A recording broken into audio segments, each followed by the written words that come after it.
देखो, zinc road is dipped in 0.1 molar solution of zinc sulphate.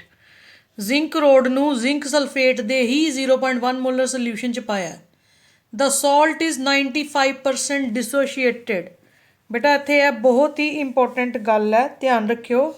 95% dissociate ਹੋਇਆ, मतलब जिन्ना भी ਤੁਸੀਂ ਸਾਲਟ ਪਾਇਆ ਉਹਦਾ ਸਿਰਫ 95% ਹਿੱਸਾ ਜਿਹੜਾ ਹੈ ਉਹ डिसोशिएट ਹੋਇਆ, ਬਾਕੀ ਨਹੀਂ।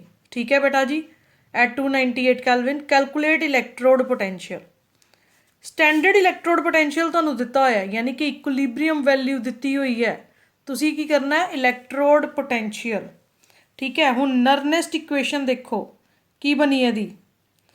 ई zinc two positive oblique zinc, ਇਹ ਤੁਸੀਂ ਕੱਢਣਾ is equal to E naught zinc two positive oblique zinc minus 0.059 upon log upon n log zinc upon zinc two positive. बेटा हुण ध्यान नाल सुनियो, आ वैल्यू दी फाइंड आउट करनी है, तुहानूं गिवन है माइनस 0.76 वोल्ट। सॉलिड फॉर्म की वैल्यू कंसनट्रेशन की असीं हमेशा 1 लैंदे आ। ठीक है बेटा जी, तो ई नॉट जिहड़ा आ वो तुसीं यह कढ लोगे। हुण तुहानूं यह वैल्यू गिवन है, यह वैल्यू देखो 0.059, इत्थे कितना पुट करोगे 2, क्योंकि 2 इलैक्ट्रॉन ट्रांसफर हो रहे हैं।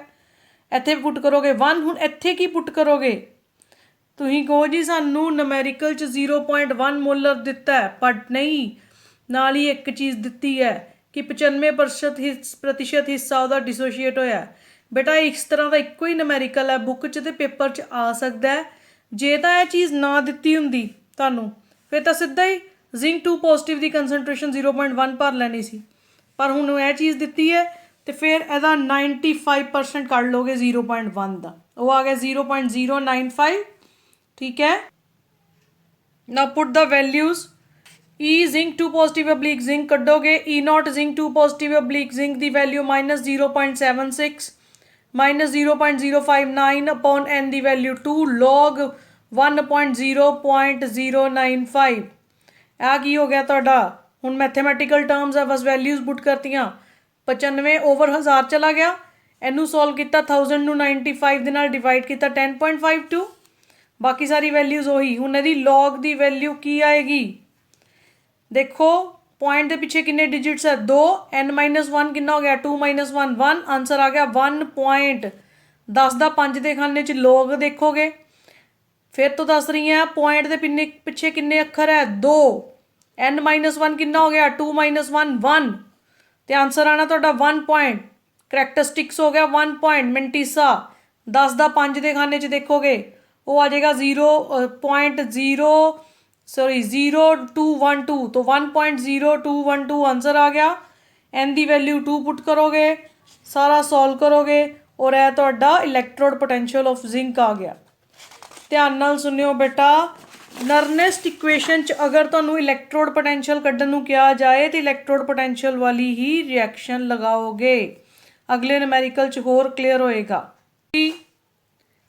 Calculate standard electrode potential of nickel two positive oblique निकल।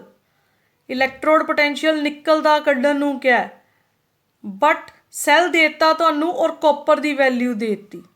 ठीक है ना, ई नॉट की वैल्यू देती कॉपर की, ई नॉट निकल की कढ़नी है। जे ई नॉट सैल देंदे तो सीधी वैल्यू आ जानी हैगी। ठीक है ना, कॉपर चो निकल का माइनस कर देना ही, बट साढ़े कोल ई नॉट सैल ही नहीं हैगा। फिर पहला ई नॉट सैल कढ़ांगे नरनेस्ट इक्वेशन तो। आ ध्यान नाल देखियो, नरनेस्ट इक्वेशन हुंदी है E cell is equal to E naught cell minus 0.059 upon n log nickel two positive, ऊपर ऑक्सीडेशन वाला मैटल जिहदी ऑक्सीडेशन हो रही है, नीचे रिडक्शन वाला। अगर तुहानूं सैल पोटेंशियल कड्ढण नूं कहा जाए तो इन्हां इक्वेशनस च तुसीं यह कड्ढोगे। अगर स्टैंडर्ड सैल पोटेंशियल कड्ढण नूं कहा जाए तो यह कड्ढोगे, इलैक्ट्रोड पोटेंशियल स्टैंडर्ड। ठीक है ना, अगर इलैक्ट्रोड पोटेंशियल कड्ढण नूं कहा जाए सैल पोटेंशियल तो है, स्टैंडर्ड सैल पोटेंशियल तो है। ठीक है ना बेटा जी, आ तुहानूं ऑक्सीडेशन जिहदी मैटल की हुई हो कंसनट्रेशन उसदी उपर लिखनी हुंदी है, जिहदी रिडक्शन हुई हो उसदी कंसनट्रेशन नीचे लिखनी हुंदी है।